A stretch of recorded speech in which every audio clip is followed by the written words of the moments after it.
E aí, cambada? Esse é o podcast do Rei Grifo.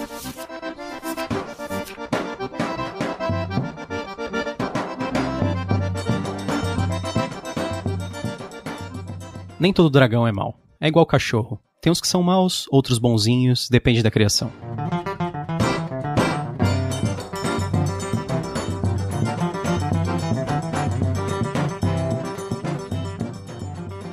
Eu sou o Gustavo Domingues, também conhecido como Rei Grifo. Eu sou a Thaís Frioli.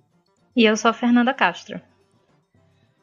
E hoje nós estamos aqui para falar sobre O Alto da Maga Josefa, que é um livro escrito pela Paula Siviero e lançado pela editora Dame Blanche em 2018 em formato digital. Ou seja, você só encontra ele em e-book. E hoje nós recebemos a Fernanda aqui para falar sobre o livro. Nós estamos fazendo mais uma vez o mês especial das mulheres, que a gente tenta fazer só com mulheres, e o máximo de convidados mulheres também. E a nossa primeira é a Fernanda. Fernanda, fala um pouco de você, do blog, do que você quiser. Obrigada pelo convite primeiro, né? Imagina. Antes de tudo, sou ouvinte de vocês há muito tempo. Eu sou a Fernanda Castro, eu comecei com um blog voltado para a literatura fantástica, que é o The Bookworm Scientist, e a partir disso eu comecei a escrever também, publiquei alguns contos de forma independente, e hoje em dia eu também faço parte da equipe Mafagafo, da revista Mafagafo, ajudando a Jana Bianchi a fazer a curadoria e edição das flash fictions do Projeto Faísca, que é como se fosse um braço da revista Mafagafo dedicado só à ficção relâmpago. Ah, legal. Pra quem não conhece, a revista Mafagafo ela é uma revista de contos, mas ela tem uma proposta diferente, né? Que é da recorrência, seria a palavra certa, Fernanda? Assim, ela começou como sendo uma revista seriada, né? A proposta é que seria seriada, só que agora a revista está passando por uma reformulação e a gente está revendo como vai ser esse formato, porque a gente recebeu muito feedback e tal. Eu percebi que ela teve uma abertura de outras coisas, tanto com o Projeto Faísca, né? Isso. Como vocês estão tentando inovar aí. Flash Fiction, pra quem não conhece, é um negócio muito legal. Isso. É o que eu falo, né? Chefa Jana ainda não autorizou a revelação de todos os detalhes. Ainda não tem o press release. Mas vem novidades aí por aí. Ah, então a gente nem vai ter furo dessa vez? Infelizmente não. Mas tudo bem. Quem quiser ficar de olho, é só seguir a Mafagafo no Facebook, nas mídias sociais, né? Twitter. No Twitter, principalmente. Ah, beleza. No Twitter acho que é @Faísca Mafagafo, é o da Faísca, e Revista Mafagafo é o da revista mesmo. E a gente convidou a Fernanda, porque eu vi que ela tinha lido o livro e adorado, né? Na verdade. Sim. Você fez uma resenha, né? Do Alto. Isso. E aí, eu lembro que uma coisa que me chamou a atenção foi que, assim, a Fernanda, você é do Nordeste, né? Isso. Assim, eu não nasci no Nordeste, mas só por acidente. Eu sou carioca, nasci no Rio de Janeiro, mas ainda com meses de idade eu vim pra Recife, que a família da minha mãe é toda recifense. Então, assim, eu vivi aqui a minha vida toda. Foi só incidental, né? O fato de você não ter foi só um nascido acidente lá. Mesmo. O quê? Sua mãe começou a ter você viajando, não tava planejando, é isso? Não, é porque foi assim, na verdade, lá vem fato, oversharing, né? Fatos da minha vida que ninguém quer saber, mas vou contar mesmo assim. O meu pai é carioca, e aí, quando ele começou a trabalhar tudo, ele fez, eu vou conhecer o mundo e vou começar pelo Nordeste, vou desbravar tudo. O primeiro lugar que ele parou foi Recife, conheceu minha mãe, casou, acabou a viagem. Aí, eles foram morar por um tempo no Rio, por causa de trabalho, e aí nasceu a minha irmã, ela ficou lá alguns anos. Quando eu nasci, eles mudaram de volta pra cá, pra Recife. Ah, tá. E aí ficamos de vez. Então, na verdade, eles moravam lá, mas vocês vieram. Isso. Eu lembro que quando você falou que você gostou muito do fato de ser uma fantasia que se passa no Nordeste, né? Eu acho que ela se passa nos anos 50 ou 60, né? Eu não encontrei assim no livro, pode até ter passado batido, mas eu não encontrei uma referência direta ao ano exato. Mas você pega algumas dicas, assim, de... Sim. A moeda ainda era cruzeiro. Eu acho que o que eu peguei, que fala que época que passa, tem uma parte que eles falam de um pessoal discutindo sobre o presidente Jango, não é, Thaís? Isso, é o Jango que eles falam. É porque que ele renunciou, na verdade. Então parece que é ali nos anos 60 por causa disso. E você falou que você gostou de ter lido o livro por ele tratar muito bem, falar sobre o Nordeste, mas não ser estereotipado, digamos assim, né? Isso, porque, assim, quando você tá usando o Nordeste como cenário, nem tanto, não tem tanto problema. Mas, por exemplo, o Nordeste é o mote do livro da Paola, né? Ele é, assim, o cerne do livro. Tanto que a premissa dele, o pessoal fala que é Arquivo X no Nordeste, né? Uhum. E aí, assim, não basta você ter um cenário e você colocar, assim, sei lá, não, aqui os personagens estão andando e tem um cacto e uma praia. Isso você só trouxe o cenário, mas você ambientar no Nordeste é muito mais coisa, né? É a cultura, é a língua, é a culinária. E aí, assim, quando foi anunciado que a Paola estava escrevendo isso, que eu acompanho ela no Twitter, então eu fiquei sabendo um pouco antes de ser publicado que ela estava trabalhando nesse livro. Uhum. E aí eu fiquei assim, ao mesmo tempo que eu fiquei muito animada por finalmente a gente ter uma ficção nacional que fosse ambientada no Nordeste sem aquela característica triste, da seca, do sofrimento, do sertanejo. Sim. A gente tem pouca coisa assim, de entretenimento mesmo, voltado ao Nordeste. Ao mesmo tempo eu fiquei apreensiva, porque eu pensei, poxa, será que ela vai trazer essa visão estereotipada de que aqui é só sertão, de que aqui é só seca? E eu acho que ela conseguiu trabalhar muito bem isso, assim, ela trouxe uma identificação que eu, como nordestina, reconheci várias coisas da minha infância, da casa da minha avó. Eu printei até um pedaço do e-book e mandei pra minha sogra, porque ela é de Quixadá, que é uma das cidades que aparece no livro. Aí eu fiz, olha, eu tô lendo uma história lá da tua cidade. E aí ela, nossa, que incrível, porque é uma coisa muito rara da gente encontrar. E a Paola, ela não é do Nordeste, né? Aí seria uma preocupação a mais, Isso, né? seria uma preocupação a mais. Sim, é verdade. Ô Thaís, você não quer fazer o resumo agora pra gente poder depois conversar melhor sobre o livro? Aí a gente fala à vontade. Eu peguei esse resumo da própria Amazon mesmo, feito pela editora, que eu achei muito bom. Porque tem alguns resumos que a editora faz que caga o livro, mas esse aqui é muito bom.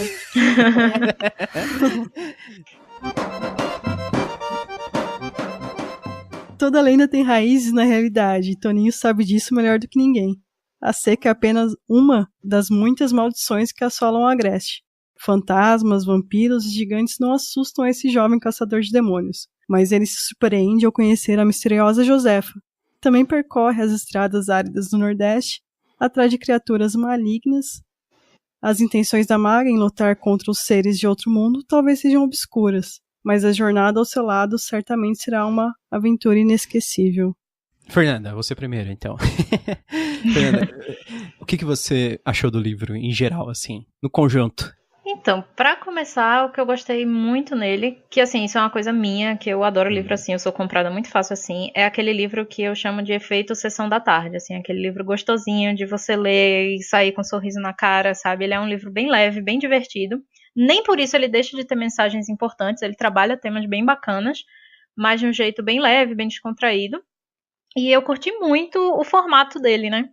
Porque ele é um livro episódico, que pelo menos eu não tenho muito costume de encontrar por aqui, que é cada capítulo em si, ele funciona como uma mini aventura, embora ele ajude a mover uma trama maior que fica como pano de fundo. E uma coisa legal é que isso trouxe muito, esse formato de contar história, ele trouxe muito a tradição do cordel, né? Da musicalidade do repente, da embolada que a gente tem por aqui.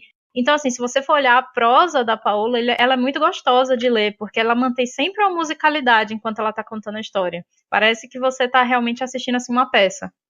E, Thaís, e você, o que você achou do livro? É muito legal ver a opinião da Fernanda, porque eu sempre leio os artigos dela, né? Quando eu leio um livro que eu gosto, e eu vejo que ela fez resenha, eu sempre leio os artigos dela. Porque às vezes ela tem uma visão bem diferente da minha, e muitas vezes a gente concorda em alguns pontos. E eu sempre, antes de fazer o podcast, eu escrevo um pouquinho o que eu achei, né? E é engraçado que eu achei muitas coisas parecidas, né? Esse é um livro que eu li com um sorriso. Depois, para montar essa pauta aqui, eu só de ler as frases que eu tinha marcado, eu já comecei a sorrir novamente. E eu achei ele um livro bem completo. Ele vai ter humor, terror, suspense, aventura e até amor. Uma coisa que eu achei importante é uma coisa que você falou. Ele é um livro que tem uma mensagem. Pode parecer um livro simples, mas ele vai ter uma mensagem. Talvez não muito na sua cara, mas ele vai te fazer pensar. Ele tem o Nordeste, sim, como cenário, e várias dessas lendas, as antigas, algumas mais novas, como Chupacabra. Mas o principal, eu acho que são os personagens, tanto o Toninho quanto a Josefa, e a relação entre eles. E como são duas pessoas tão diferentes que podem se ajudar e, ao mesmo tempo, como eles crescem como humanos. alguns momentos eu precisei pensar assim, não vou ler tão rápido esse livro, eu tô lendo muito rápido, vou parar um pouco para aproveitar melhor a história, porque é uma leitura fácil que você quer terminar, né? E eu até me questionei, eu fiquei conversando com o Gustavo, será que a gente deveria fazer um episódio só mesmo para esse livro? Ou será que a gente devia fazer em contos, como a gente tem alguns podcasts, né? E eu pensei, não, vamos fazer como a autora pensou. Em apenas um livro, vamos fazer um podcast só. E assim, eu sei que com esse podcast, a gente não tem o costume de fazer um podcast muito longo, a gente não vai conseguir fazer jus e discutir tudo que a gente queria sobre o livro. Precisar ter várias horas, né? E uma coisa que eu também não poderia deixar de falar é a escrita da Paola, que em todos os momentos você fica encantada com o livro, né? Não tem uma parte que você fala assim, nossa, tá meio estranho isso. É lógico que eu gostaria muito, eu até falei no último podcast, quando a gente anunciou que eu gostaria de uma edição física. Porque eu acho que esse é um livro que deveria ser um requisito para os principais vestibulares do Brasil. Porque Sim. Eu sei que a gente fez vestibular, a gente sabe os livros que a gente precisou ler, e nem sempre são os livros que vão incentivar alguém a gostar de leitura. E esse eu acho que é um que com certeza incentivaria a maioria dos jovens. E você, Gustavo? Olha, eu gostei pra caramba do livro. Na verdade, atualmente, acho que ele tá entre os meus prediletos, assim, de brasileiro, de ficção científica e fantasia. Talvez até seja o que eu mais goste, assim, pelo sentimento que o livro me despertou, por eu gostar do livro de forma, assim, pura e bruta mesmo. Não é por uma qualidade técnica, uma coisa específica, nada assim, é só porque o livro faz com que eu goste muito dele mesmo. Tem duas coisas que esse livro me faz lembrar muito, são duas coisas que eu adoro, então... E ao mesmo tempo eu percebo que não é derivativo, não é necessariamente que esse livro vem dessas coisas. Mas uma é o Witcher, que é o personagem do Geralt de Rivia, né, do Andrei Sapkowski, que a gente faz uma série de podcasts sobre eles. Eu sou muito fã das histórias do Witcher. Esse livro, ele segue um modelo muito parecido com os dois primeiros livros do Witcher, que eles eram divididos em contos. E ele tem uma coisa muito parecida também, que é os caçadores humanos, os caçadores que conversam e que tentam resolver problemas. Eles não são apenas caçadores, eu diria que eles são solucionadores, assim, dentro das viagens deles. E a outra coisa... Se a Fernanda quiser, a Thaís também, vocês duas são leitoras disso, vocês podem me corrigir, mas eu senti muito um Terry Pratchett brasileiro por parte da Paola. Sim. Porque tipo, a minha parte predileta, na maior parte dos livros, é humor. Não precisa ser um humor pastelão, não precisa ser nada disso. Mesmo um livro de terror, ou um livro muito sério, ele pode ter humor, porque o humor é inerente do ser humano, é difícil não encontrar nada engraçado, mesmo numa situação ruim. Então, tipo, livros que eles são totalmente pesados, que não tem nenhum humor, eles são muito irreais pra mim. Eles já fogem demais do verossímil. Por mais que seja um livro de fantasia ou essas coisas, eu acho que se ele não tem nem um pouco de humor, ele já é muito besta. Esse livro, ele tem um humor muito, assim, natural, muito orgânico, muito descompromissado. Não é um humor pastelão, mas é muito engraçado, assim. Então... É tão difícil escrever humor. Talvez seja a forma mais difícil de escrita, seja a comédia. Porque a comédia é extremamente particular, sabe? É muito difícil você agradar todo mundo com a comédia. É muito mais difícil do que você agradar todo mundo com uma cena de ação, alguma coisa assim. Esse livro, eu acho que ele tem um humor muito universal, muito bom, muito bem feito, com um timing, assim, impecável. E é tão difícil achar isso. E ele é um humor também irônico ao mesmo tempo. Só que, como eu falei, não é que ele parece com o Terry Pratchett, porque o Terry Pratchett, ele é um humor inglês, né? Ele é um humor muito mais satírico, de uma maneira, assim, às vezes até sem sentido, né? Puxando pro nonsense. É o humor nosso brasileiro, né? Isso, é o humor nosso brasileiro, assim, que é o humor... Ele não é o nonsense, ele é mais puxado pro dia a dia, pra uma conversa meio maluca, sabe? Uma coisa assim, tipo, uma pessoa não entendendo a outra. É um humor que é muito mais fácil, eu acho, de se identificar pra gente. Então, por isso que eu digo Terry Pratchett brasileiro, né? Então, Terry Pratchett brasileira, né? Seria a Paula. E olha que, se as pessoas me conhecem, Terry Pratchett é o meu autor favorito, em geral, de fantasia. Pra mim, vem como um tremendo elogio pra Paula, assim, comparar ela com o meu autor favorito. Porque atualmente, acho que talvez ela seja a minha autora favorita de fantasia. Depois desse livro, eu tô aguardando, assim, ansiosamente qualquer outra coisa dela. Que vem por aí, porque eu gostei muito do livro. O livro foi muito engraçado, muito interessante, muito divertido, muito diferente. Ele foi muito tudo, assim. Eu acho que ele checou todos os boxes de qualidade pra mim, assim. Então, acho que a gente pode já começar a discutir o livro, que eu já tenho muita coisa pra falar também. Deixa eu só fazer um disclaimer aqui. Fala. Que a Thaís comentou que a gente às vezes tem opiniões parecidas e tal, e aí ela comentou que esse livro deveria ser lido como lista de vestibular e tal, e aí eu vou ler aqui, eu também fiz uma pautazinha só pra eu não esquecer o que eu queria falar, e eu vou ler assim, ao pé da letra, eu escrevi: boa leitura de introdução em escolas, tradição literária clássica do Nordeste geralmente cobre a parte das mazelas. Capitã de Areia, Vidas Secas, Menino de Engenho são livros sofridos. Falta um pouco de entretenimento. Foi exatamente o que eu escrevi. Então, acontece. É isso mesmo. Quando a Thaís me falou, eu não tinha pensado nisso, mas quando a Thaís me falou, eu falei, nossa, é verdade, é genial. Só um elogio que eu também não podia deixar aqui é em relação à editora da Mi Blanche, porque, como eu disse, o resumo é um resumo que realmente te faz ter vontade de ler o livro. E não só esse livro, né, da editora, mas o Gustavo também já leu O Lobo de Rua, que é da Jana, outras coisas, e diz que a qualidade é muito boa. Então, assim, é uma editora nova, que tem uma proposta diferente de ser mais digital, né, para ter um custo mais baixo. Então, é interessante ficar de olho nela também. Só falar também que a edição é impecável. Praticamente, né, eu leio muito no Kindle e eu pego erro do mesmo jeito. Apesar do Kindle ser fácil de editar, mesmo assim eu pego muito erro em livro de editora grande, e esse foi um livro que eu não peguei nada, assim. Eu achei uma edição impecável. Thaís. E só mais uma coisa antes de ir pros spoilers. Só mais uma coisa. Que teve uma pergunta, né, no YouTube, um comentário assim, vocês falam de bastante escritora, mas vocês nunca falaram da J.K. Rowling, né?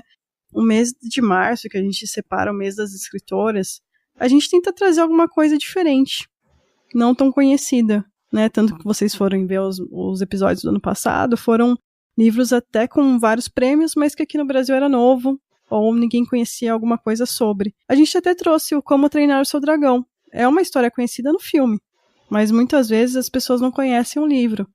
Então, é isso que a gente tenta fazer esse mês, trazer alguma coisa diferente, nova, tanto pra gente conhecer quanto pros nossos ouvintes. Vamos pros spoilers agora? Vamos. Vamos lá.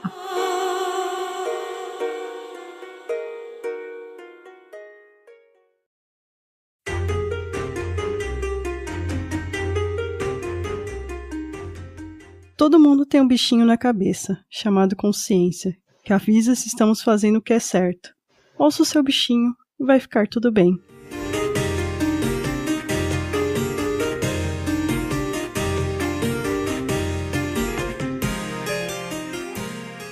Só falar assim mais ou menos o que acaba acontecendo no livro. Agora, então, essa parte seria um resumo com spoilers.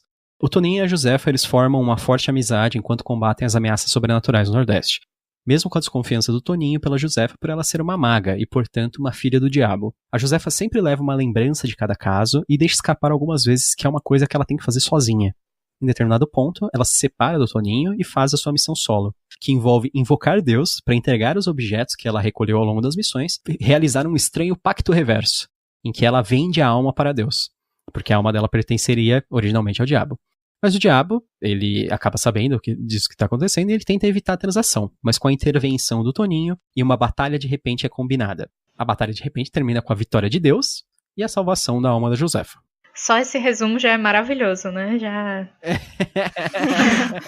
Essa batalha de repente, pra mim, nossa, foi uma das melhores partes do livro. A Thaís queria falar o tempo todo da batalha de repente, eu não tinha terminado o livro ainda. Aí ela falou assim, você chegou na parte... Aí ela não queria falar o que era, ela... Ali no final, aí o quê? O lobisomem? Aí a Thaís, não, o final... É mais pro final. Aí quando eu falei assim, eu falei, Thaís, terminei o livro. Ela, você viu a batalha de repente? Era isso. Foi muito bom. Que batalha de repente é uma coisa tão, assim, recorrente no nosso dia a dia. Do trem? No trem. Não é uma batalha, ali na né? Sé, na Praça da Sé em São Paulo, tem... praticamente, né? Mas tem muito repentista. Na Praça da Sé de São Paulo também tem um pessoal que vai lá se apresentar diariamente, então é uma coisa que a gente vê do nosso dia a dia isso. Sei. E quando você vê isso num livro é muito legal. Foi engraçado. E foi inusitado, né? Porque a gente vê na literatura americana em geral aquela história do diabo como um músico, né? É muito comum essa ideia do Principalmente ali no sul dos Estados Unidos, aquele negócio do o diabo tocando guitarra e essas coisas. Acho que tem até um filme, né, baseado nisso, que quem faz o diabo é o Stevie Ray. É Tenacious D, do Jack Black. Que eles fazem a batalha de heavy metal, mas tem um que é de um moleque que ele acho que aposta a alma com o diabo numa batalha de guitarra também, que é um filme dos anos 80, se não me engano. Mas essa ideia, assim, do diabo como músico... No próprio seriado do Lucifer, né, o demônio ele toca piano e é dono de uma boate que toca jazz, então... então. Que é... Porque você sabe, né, que ambiente de música é ambiente de droga. É ambiente de droga, exato. Eu não tô falando isso de verdade, isso é uma frase do Choque de Cultura, né? Mas, de qualquer maneira, trazer isso, assim, fazer uma tradução brasileira disso como uma batalha de repente, eu achei que foi muito genial, né, assim, porque como que você faria, né, uma batalha de música e você falaria assim, uma coisa bem brasileira, não ia ser uma batalha de escolas de samba de Deus e do diabo, né? Então, tipo, tinha que ser 1 contra 1, então uma batalha de repente foi o melhor. E aí eles fazem aquele negócio do, tipo, um apela para os sentimentos negativos do público, de você gerar revolta nas pessoas, né, contra Deus, e o outro apela pra, como que eu vou dizer, pra compaixão, pra esperança, pra esperança né? das pessoas, que seria um sentimento mais forte, que acaba vencendo no final, né.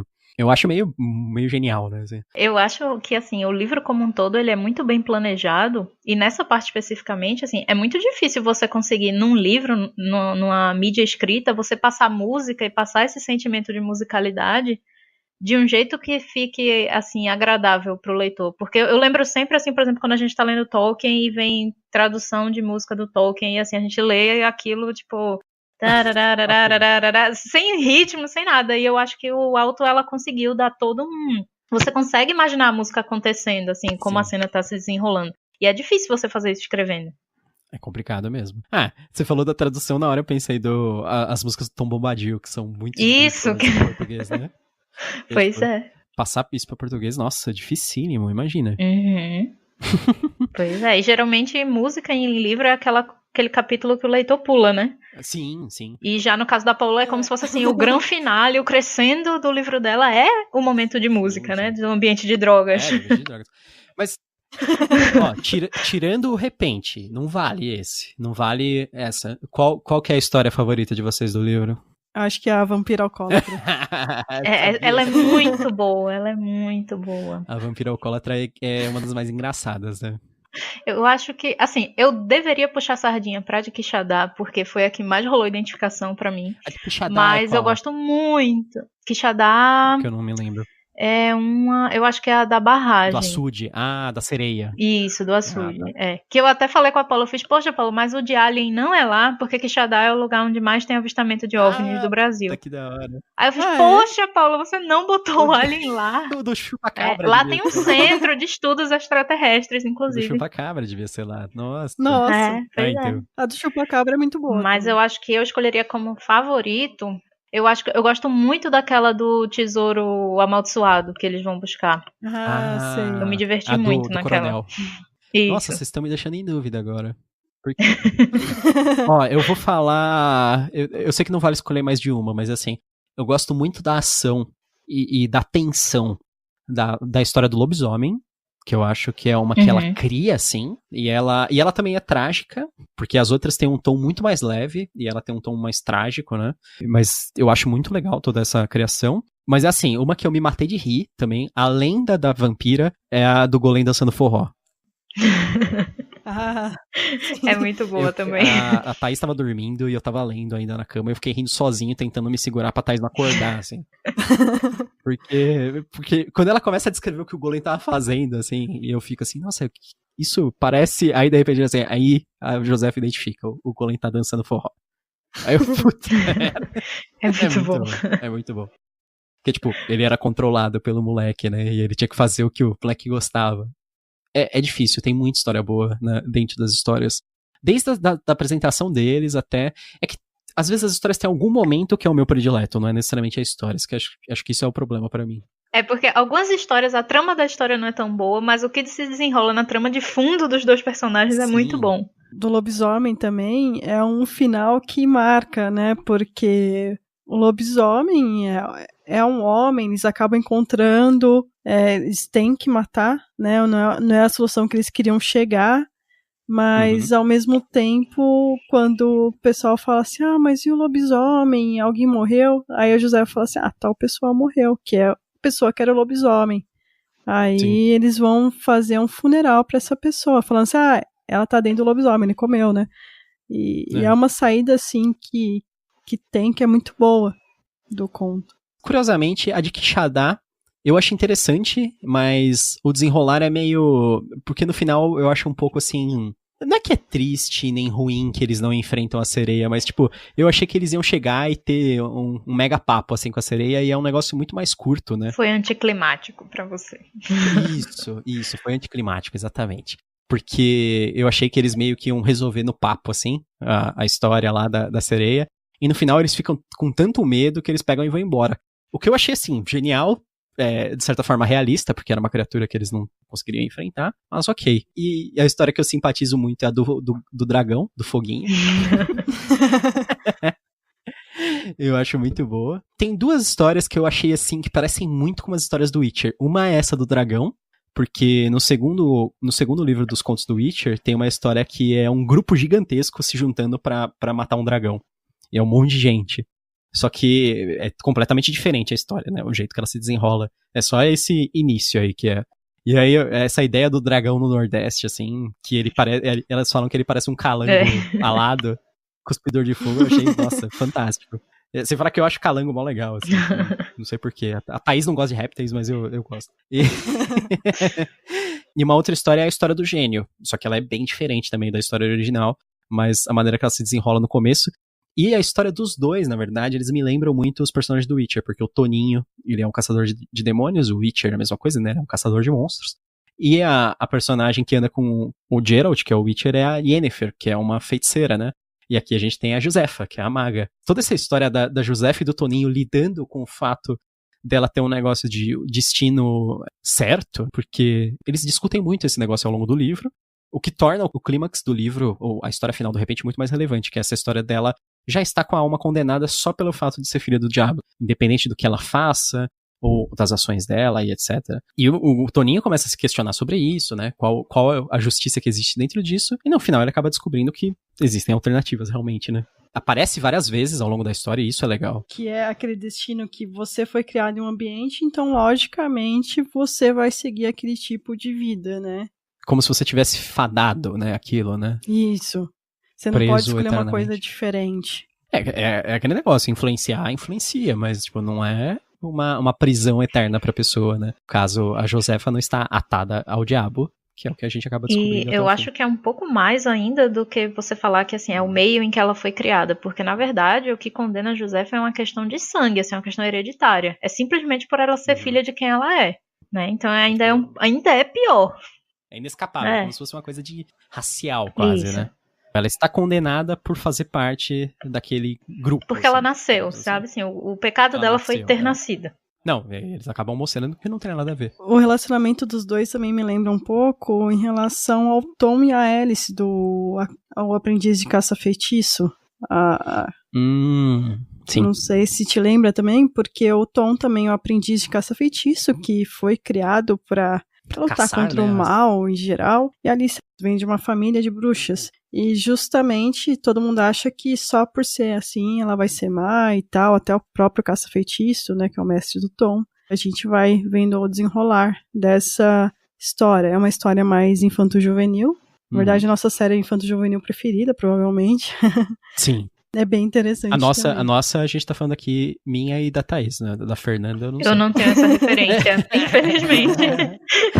A gente não tá incluindo a Fernanda no grupo dos super fãs de Caça-Feitiço. Mas começa a ler. Fica a dica. É que o Alto da Maga Josefa não é infanto-juvenil, então não dá pra ser um dos meus prediletos, porque eu me identifico mais, assim, por fato de ser no Brasil, né? Uhum. Eu acho que o Alto da Maga Josefa, eu não consigo classificar um público. Assim, é pra todo sabe? mundo. Só. É complicado.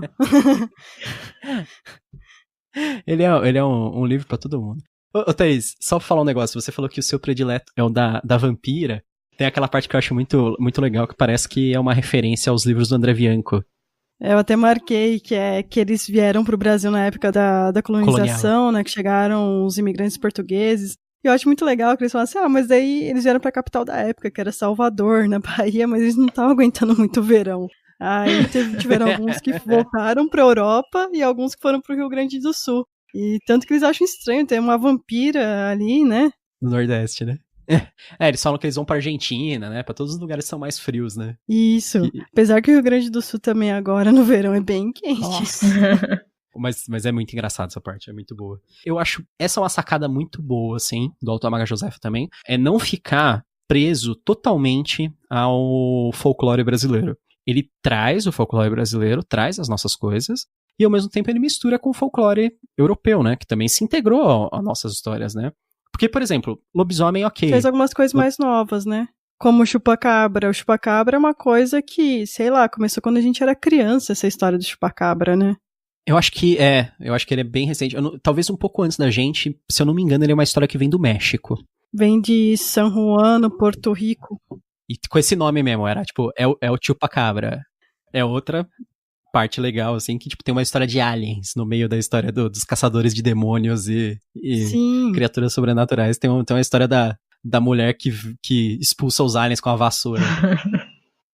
É uma plantação de milho, eu acho, que ela tem. Né? Isso atrai aliens. Né? Atrai aliens, sabemos disso. E, inclusive, assim, isso dela misturar as lendas, tanto antigas quanto atuais, brasileiras e estrangeiras, é um aproveitamento muito bom da própria temática que ela escolheu. Porque, assim, se você pegar o cordel, mesmo os mais antigos, o cordel tem uma tradição de fantasia, de ficção científica muito grande. Assim, nas histórias de cordel é muito normal que o diabo esteja conversando com um alien, sabe? Que um dragão apareça. É muito comum você fazer todas essas misturas. E aí casou muito bem com a narrativa que ela escolheu. Porque não fica parecendo uma coisa forçada, sabe? Você tá, um vampiro, aí de repente um alien, não causa estranhamento, porque encaixa no imaginário popular. Mas o cordel é o rei dos crossovers, na verdade, né? Pois é. Pouca gente percebe, mas eu nunca esqueço que tem um cordel que é genial, que é Lampião versus Predador. Isso, esse é muito famoso. Predador é aquele alien que caça o Arnold Schwarzenegger no primeiro filme. Imagina se o Predador viesse caçar a presa mais perigosa do Nordeste, que é o cangaceiro Lampião. Exatamente. E eu acho que é uma elaboração em cima disso, né, praticamente, tipo, dessa mistura, assim. Porque, tipo, não tem limites. Você tá criando uma história de fantasia, você quer falar de uma coisa interessante, divertida, engraçada, então dane-se. Tudo bem que Predador tem limites porque ele é um personagem com direitos autorais, né? Mas... É como se fosse assim, não tem uma preocupação de fazer uma criação de mundo que explique assim como o Predador chegou pra encontrar, sabe? Sim, vale sim. tudo, porque a graça é você trazer o humor e aquela troca assim de farpas, de piadas, assim, de o que aconteceria se fulano encontrasse com fulano. Por que eles estão juntos? Ninguém quer saber, assim, não é interessante. Não tem importância, sabe? Eu acho genial, tipo, umas expressões também, tem algumas coisas que eu nem conhecia. Na história da vampira, quando eles descobrem que a vampira só bebe dos homens muito alcoolizados, aí o Toninho fala assim, o que eu faço agora? E aí a Josefa vira pra ele e fala assim, come água, desgraçado. E aí, tipo, eu não sabia o que era, e comer água é encher a cara, né? Tipo, beber cachaça, que é aguardente, né? Você come água. Aí eu fiquei morrendo de rir também nisso.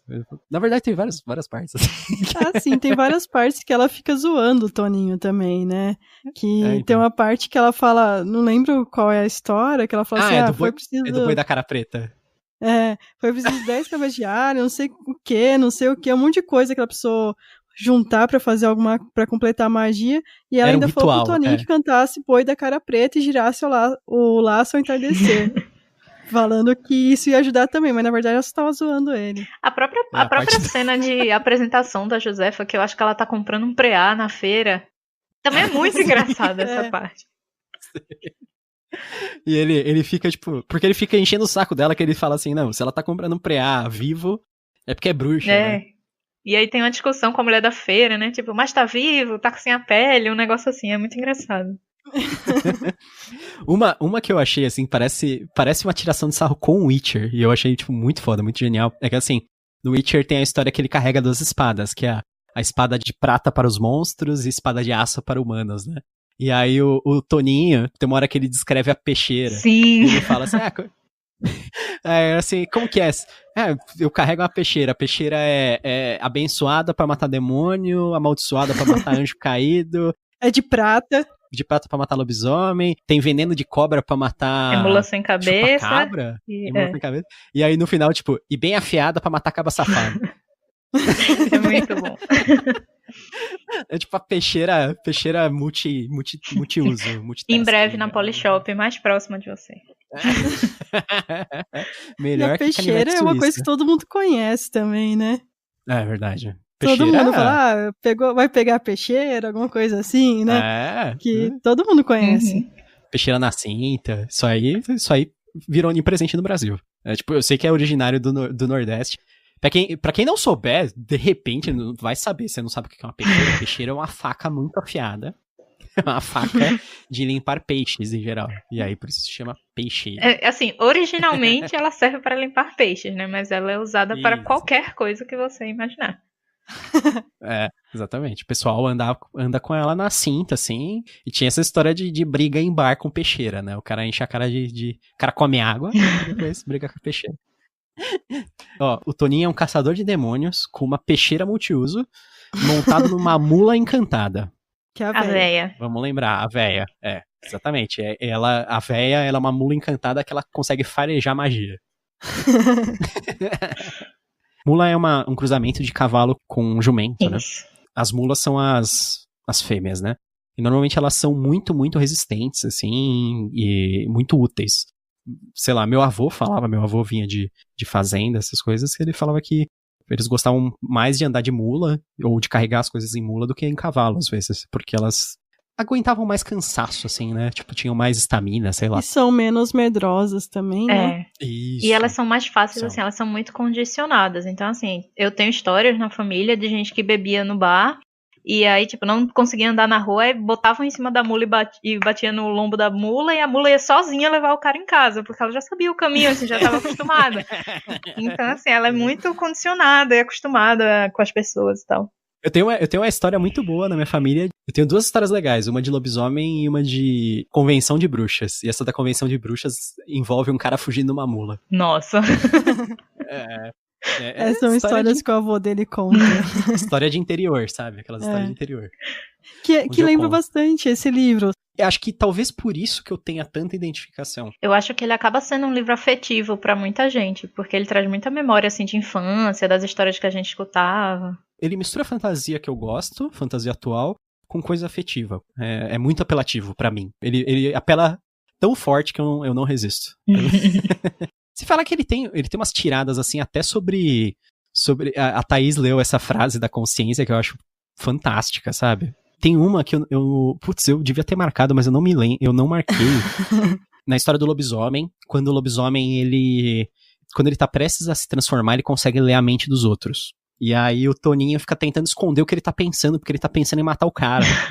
Tem uma discussão, assim, a Josefa fala um negócio que eu acho fantástico, assim, que ela fala, tipo assim, o pessoal acha que só pensar em alguma coisa não faz mal. Tipo, pensar em fazer mal pra alguém, ou pensar mal de alguém, não faz mal, porque é só pensamento, e o pensamento não se transformou ainda em ação, digamos assim, em realidade. Eu marquei essa frase. A realidade é que o homem genuinamente acredita que o pensamento não fere, quando a bem da verdade são só as crenças que esculpem seu caráter. Exatamente, que ela tá falando assim, o pessoal acha que o pensamento em si não vai ferir, tipo, se eu pensar mal de alguém, se eu não gosto daquela pessoa por esse motivo ou por outro, mas aquilo transforma a pessoa pra que eventualmente ela acabe causando mal, na verdade. E é esse caso que ocorre, tipo, o Toninho, ele fica pensando tanto que eles têm que matar o cara quanto eles estão na vantagem, que no fim das contas o lobisomem persegue ele por autodefesa, né? E no final eles acabam matando o lobisomem para que ele não mate o Toninho. Eu acho que é tipo uma exemplificação, assim, da frase do que eles estão falando em si. E não é uma frase que tem ares filosóficos nem nada, mas ela é muito significativa, eu acho. As mensagens que ela passa são muito despretensiosas, né? Assim, ela aborda muitos temas, assim, até de preconceito e tal, em vários âmbitos, e é uma coisa muito, assim, nas entrelinhas, é muito sutil o modo como ela critica, mas ao mesmo tempo, se você captar aquilo ali, é uma crítica bem poderosa. Isso que é uma coisa que eu pego um pouco do Terpest também, eu acho que a Paola detona, assim, eu acho que ela é muito boa nisso. É essa sutileza, é bem sutil mesmo. Pode ser que você realmente leia com aquele livro como, é um livro estilo Sessão da Tarde, em que, ok, foi uma leitura divertida apenas, mas pode ser que não, você pegue essa leitura e transforme em alguma coisa, sabe? Passe alguma mensagem. Mas isso vai depender muito de quem for ler. Qual a mentalidade que você for ler. De novo, um ótimo livro para debater em sala de aula, né? Sim, com certeza. Eu acho que deveria ser distribuído em sala de aula, assim, nas escolas. Se eu tivesse lido esse livro, eu ia adorar, provavelmente. Um monte de história legal, assim, tipo, coisa divertida. Porra, uma história de lobisomem, história de vampiro, história de dragão, história de sereia, história de chupacabra. Até parece que eu, como criança ou adolescente, não ia adorar essas coisas. E uma coisa interessante também é que ela mostra o quão diverso é o Brasil, e muitas vezes a gente tem aquela ideia do Nordeste, que é tudo uma coisa só, e não, ela mostra o quão diverso é a região do Nordeste, né? Como cada estado tem sua coisa em específico, igual o Toninho, Sim. Ele fica em um estado em específico, em outros tem outras pessoas que vão fazer esse tipo de serviço, né? E no estado dele é mais comum algumas coisas, em outros outras coisas, então assim, não falar assim, é Nordeste. Nordeste tem 9 estados lá. É que nem de África, né? Que África parece que é um negócio só, né? Quando é um continente cheio de países totalmente diferentes. Ou então índio, que é todo mundo é o mesmo Deus, a mesma língua, índios. É índio. Então. O Nordeste tem 9 estados, tem a capital de cada uma, que é uma coisa, você vai pro interior, vai ser uma coisa totalmente diferente, sabe? Igual todo estado. Essa foi, inclusive, quando eu postei a resenha do Alto da Maga Josefa no blog, essa foi uma dos comentários que eu mais recebi. Foi o pessoal falando que tinha gostado que eu tinha tocado nesse ponto e que tinha sentido isso também no livro. Que não é a noção de que o Nordeste, além de ser bem representado, foi representado em diversidade. Que não é todo mundo igual, né? E assim, só para dar um disclaimer do que eu já estava falando antes, eu não acho que a ficção ela precisa ser embarreirada, assim, do tipo, eu só posso escrever sobre o que eu conheço, por exemplo, eu sendo nordestina só posso escrever sobre o Nordeste. Não acho que a Paola fez errado em ambientar, sabe? Mas assim, se o mote do seu livro é trazer um pouco de representatividade, se isso é importante para a tua ficção, então você tem que fazer isso com um pouco de responsabilidade, né? Com pesquisa e tal. Principalmente se você for uma pessoa de fora. Sim. Só pra ficar claro que assim, não acho que ela fez algo errado. Eu sou contra esse negócio assim de tipo, eu não posso escrever sobre o assunto X porque eu não vivencio isso. Claro, uma pessoa que vivencia vai ter uma visão... Uma facilidade. Uma visão muito mais específica, íntima, né? Muito mais íntima. Pois é, mas eu acredito que é possível. Mas assim, né? Vamos fazer isso direito, né? Nada que uma boa pesquisa, uma leitura crítica específica deu uma melhorada boa, né? Até porque em todos os estados a gente tem todo mundo de todos os lugares do Brasil, né? Então é fácil você achar uma pessoa, eu sou de Pernambuco, eu sou da Bahia, eu sou da Paraíba, é fácil isso, e são pessoas diferentes, com costumes diferentes, muitas vezes, é igual o pessoal fala assim, você vai pro sul, o pessoal do sul, todo mundo toma chimarrão, todo mundo sabe, não é só isso. Pois é. Tem gente lá que não vai gostar de chimarrão. O pessoal acha que o pessoal de São Paulo, só trabalha, não é só eu não gosto de trabalrar, por exemplo, então... O carioca só gosta de praia, e também, sabe, assim... São os estereótipos, né? Pois é. A gente... E eu acho que ela trata isso bastante relacionado também à religião, né? Porque a gente tem religiões, assim, ricas aqui no Brasil. A gente vai ter várias diferenças entre a cristã, mas a gente também tem várias religiões de origem africana que vieram pra cá, de outras que surgiram aqui mesmo, né? Sim, e crenças daqui mesmo. Né? Então... isso que é interessante, como ela trata isso, e tem até uma frase que eu marquei, que é Deus falando, né, que não é o caminho que você tome, sim a direção que você segue, né. As religiões, elas são mapas diferentes para se chegar ao mesmo lugar, mas cada um pode tomar o caminho que quiser para alcançar o céu. É muito bacana. Eu não sei, seria legal se a Paola lançasse uma continuação, que ela colocasse sabe o que você marcou até aqui, creepypastas, hein, Thaís? Sim.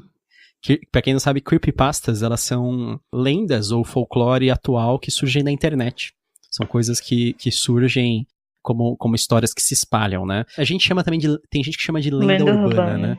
Lenda urbana é uma coisa assim, meio anos 90, né? Vamos, digamos, loira do banheiro, e creepypasta é uma coisa que tem mais a ver com a internet mesmo, né? Que é bem mais atual. Vamos usar um exemplo de fora, que seria o Slenderman, que é aquele cara de terno sem rosto. Eu acho que essas coisas seriam legais, assim, ver hoje em dia num contexto, assim, no Nordeste. Seria interessante. É só uma sugestão, assim, eu tô só lançando aqui.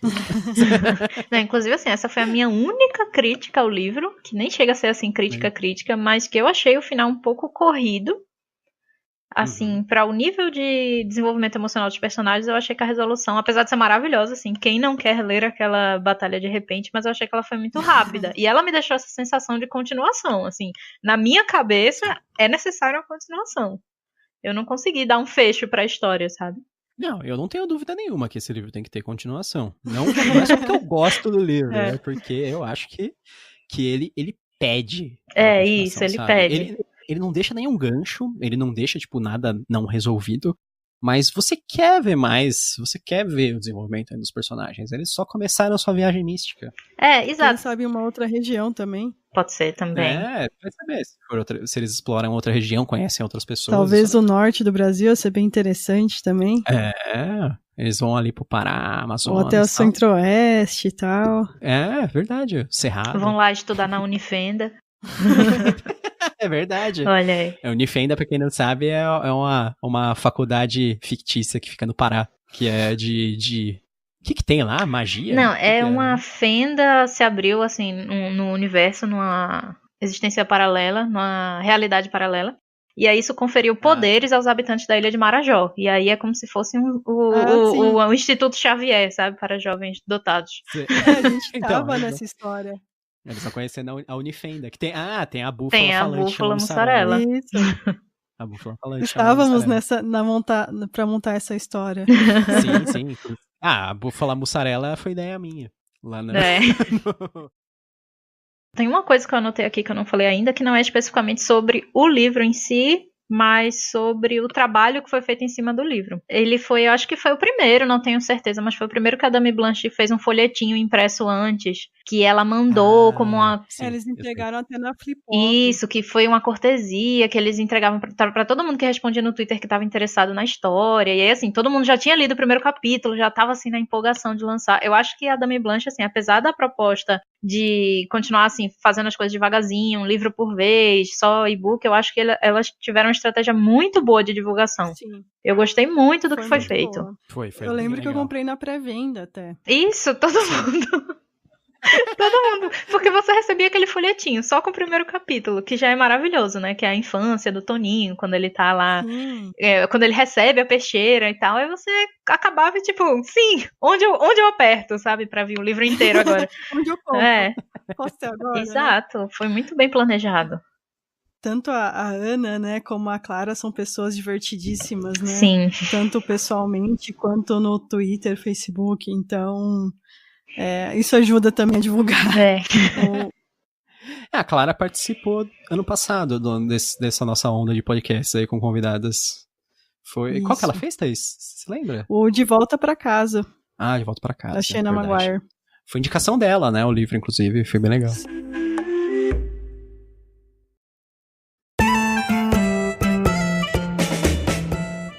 A mulher misteriosa riu. Tu não sabe nem mesmo que eu sou, não é mesmo, caçador? Ela perguntou. Gente como eu não reza, nem pede perdão.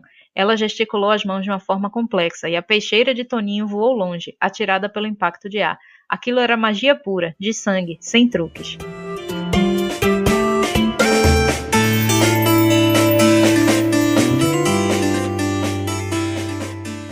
Thaís, você recomenda o Alto da Maga Josefa? Acho que depois desse podcast, né? Não, né? Recomendo, como eu disse, para todas as idades. Se você já leu O Alto da Maga Josefa, eu acho que você vai gostar bastante do Witcher, que a gente comentou, das aventuras do Caça-Feitiço. Você vai gostar também do legado folclórico do Felipe Castilho, que é interessante, tem essa parte de algumas lendas. Também, se você ainda não viu, talvez você seja uma pessoa mais nova que a gente, O Alto da Compadecida. Foi um filme que me lembrou muito esse livro também. A todo momento eu ficava pensando nele, sabe? Eu pensava o Matheus, eu não sei falar o nome dele, como o Toninho. O Toninho pra mim é o Selton Mello, também por causa do Alto da Compadecida. Acho que é o Selton Mello, na verdade, pra mim. É que eu acho... Matheus Nastergaile é o João Grilo, Eu acho que você tá pensando no personagem errado. Não, eu tô pensando nele mesmo, mas é que eu achava ele mais engraçado. Ah, tá. Entendeu? Entendi. É que o Selton Mello, ele tem um pouco daquela covardia que às vezes dá no Toninho. Isso, assim, de ser o cabra macho, mas amarelar quando precisa. Então. Exatamente. Fernanda, você recomenda o Alto da Maga Josefa? Então, caso reste dúvidas, sim, recomendo. Eu também acho que assim, se você gostou de Alto da Compadecida, outro filme que me lembra também, Lisbela e o Prisioneiro, que também é com Selton Mello, também tem essa mesma pegada. Eu acho que é um livro que pode agradar toda a faixa etária, qualquer pessoa do Brasil. Acho que é um livro muito interessante, sobre empatia, sobre respeito, acho que vale a pena. E uma coisa que a gente não falou, que eu também senti, ele me trouxe muito a sensação dos livros que eu lia quando eu era pré-adolescente, que era daquela coleção Vagalume, que eram aqueles livros, né, aquelas aventuras assim rapidinhas, misturando um pouco de fantasia com policial. E um livro que me veio na mente, assim, que eu compararia, é O Vale das Vertentes, que é da Giselda Laporta Nicoleles, que eu amava quando era criança, justamente porque ele é ambientado em Minas, então ele traz muito da tradição mineira. E ele é muito engraçado, é um livro que é uma aventura, é um mistério. Eu, assim, na minha idade, né, coitada, eu senti até um pouquinho de medo da história. Mas, assim, você ri do início ao fim. E até hoje os personagens me acompanham. Até hoje eu tenho referências desse livro. Então, fica aí a dica. Legal. A série Vagalume era muito legal, né? Até fiquei pensando, nossa, a gente podia fazer uma série de podcasts da série Vagalume, que era muito legal. Será que é fácil de arrumar os livros hoje em dia? Olha, eu acho que só em sebo, viu? Assim, tipo, acho que no estante virtual, talvez. E você? Eu recomendo, lógico. Se você não ouviu o podcast, né? Foi um dos meus livros prediletos desse ano, por enquanto. Aliás, por enquanto eu acho que ele é meu livro predileto do ano. É um dos meus prediletos brasileiros, talvez o que eu mais gostei. Ele afeta muito pessoalmente, então talvez por isso eu goste tanto dele, mas eu recomendo muito mesmo, de coração. Se você gosta de tudo isso que a Thaís falou, também de tudo que a Fernanda falou, e eu vou adicionar ainda as séries. Eu acho que a Fernanda tinha comparado, né? Arquivo X, se você gosta dessa história de investigação sobrenatural, de um caso toda semana, eu acho que ele tem esse formato legal, e ao mesmo tempo criando um arco de história geral, né? Me lembra um pouco Fringe também. Fringe também tem, né? Desenvolvendo vários casos que, na verdade, estão todos ligados a um mega caso, né? Mas nessa história, o grande arco de história envolve a história da Josefa, né? Da alma dela, o envolvimento pessoal dos dois, né? Dele, do Toninho e da Josefa. Eu acho fantástico, recomendo demais, assim, para todo mundo que possa ler, tenha como ler no digital aí, eu acho que é, tipo, quase obrigatório. Você fala que, assim, o livro é tão barato pelo nível de versão que ele dá, que eu acho um roubo. Parece que a gente tá roubando a editora. É R$3,59. Tanto que, assim, o Gustavo e eu, a gente compartilha uma conta no Kindle, mas eu comprei tanto pra minha conta quanto pra dele. A gente comprou duas vezes. Eu achei um absurdo comprar uma vez só. E se sair físico, a gente vai comprar de novo. Compra de novo. Eu compro e ainda pego o autógrafo com a Paula. Porque o livro tem 250 páginas por R$3,50, é animal. É muito bom o livro, assim. Quando a gente fala aqui em livro digital, pelo menos o da Amazon, você pode ler tanto no seu celular, quanto no seu computador, quanto no seu tablet. Então, é assim, não é porque você não tem o Kindle que você não pode ler, não consegue. Então, você consegue. Você consegue ler no aplicativo da Amazon, né, Thaís? Isso. Sim. É um aplicativo específico para o Kindle, que é bem fácil. Porque o que é interessante do Kindle é que ele é mais confortável a leitura, ele te lembra mais um livro, porque não tem aquela luz direto no seu rosto, né, igual o computador ou um celular. Sim, mas tem gente que é totalmente habituado a ler no computador. Se você se você lê bastante, é tranquilo. Thaís, qual que é o próximo livro? O nosso próximo episódio vai ser sobre Jonathan Strange e Mr. Norrell, da Susanna Clarke. Também um livro bem grande. Também Fernanda gosta, né? Eu acho que é o meu livro favorito da vida. Já vai fazer uma dobradinha, né? Já participa dos dois, né? Tamo aí. Então é isso. Espero que vocês tenham gostado desse episódio. Muito obrigada, Fernanda, pela participação. Se você não conhece o trabalho da Fernanda, confere na Mafagafo e o site Bookworm Science. A gente vai deixar os links. Fernanda, tem mais algum recado? Só agradecer a participação. Adoro conversar sobre livro, né? Eu sempre falo, né? Quando o pessoal me convida, eu digo, se preparem, porque se deixar eu posso falar o dia inteiro sobre livro. Então, assim, sempre um prazer estar conversando com vocês. Também adoro o trabalho de vocês. E quem não conhece, é só olhar os links lá embaixo. Beleza. Muito obrigado, Fernanda, também. Queria te agradecer. E tchau, tchau. Até mais. Até a próxima. Tchau, tchau. E bem-vindos a Canavial.